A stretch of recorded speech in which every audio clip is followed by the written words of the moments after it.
2009 সালে আমি এক প্রতারকের হাত ধরে বাসা থেকে চলে আসি।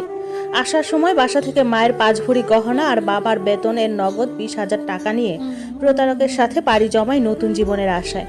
আমি ভোর 6টা বাজে বাসা থেকে বের হই।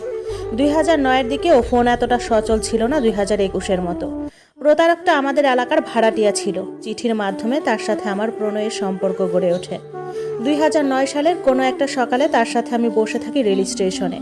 ট্রেনের জন্য দুজনে অপেক্ষা করি। আমি ভয় পাচ্ছিলাম, আবার সুখও পাচ্ছি, কারণ আমার প্রিয় মানুষটার সাথে আমি নতুন অধ্যায় শুরু করব। তাই আমরা রেলে করে ঢাকায় আসি। ঢাকায় আসার পর সে বলল, মুনা তোমার টাকাগুলো দাও তো। তখন আমি নিজের কাছে 5,000 রেখে বাকি 15,000 তাকে দিয়ে দিই।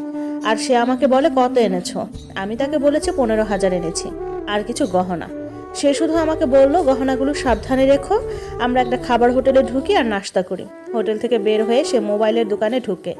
সে আমার টাকা একটা অ্যান্ড্রয়েড স্মার্টফোন কিনে 12,000 টাকা দিয়ে, আর তার নোকিয়া মোবাইলটা আমাকে দেয়। তার মোবাইলটার দাম 1,000 টাকা এমন হবে।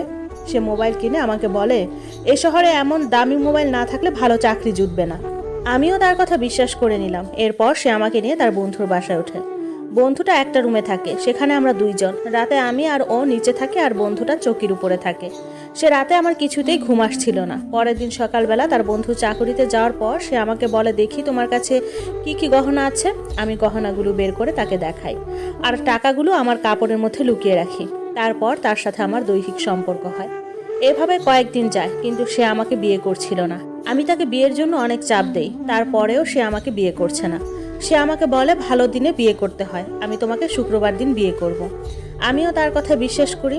ওই বাসাটায় 4 দিন অতিক্রম করার পর সে একদিন বাহির থেকে এসে আমাকে বলে, মোনা আমরা যে অবিবাহিত একসাথে আছি, এলাকার কয়েকটি ছেলে পেলে সেটা জেনে যায়। এখন তারা বাসার দিকে আসছে, আমরা কি করব।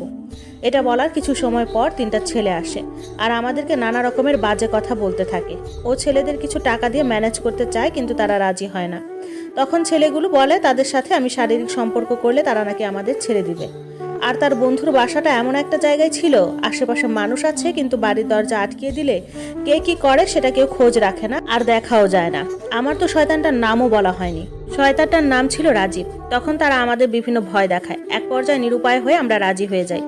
ওই দিন ওই ছেলে 3টাই আমার সাথে শারীরিক সম্পর্ক করে। আমি খুব ভেঙে পড়ি এবং রাজীবকে বিয়ের জন্য বলি। রাজীব আমাকে বলে, পরশুদিন আমরা বিয়ে করব। তার পরের দিন রাজীবের বন্ধু রাজীব বাসা না থাকা অবস্থায় আমার সাথে শারীরিক সম্পর্ক করে। রাজীব বাসা আসার সাথে সাথে তাকে ঘটনাটা বলতেই সে আমাকে বলে, এরকম কিছু হয় না এসব করলে।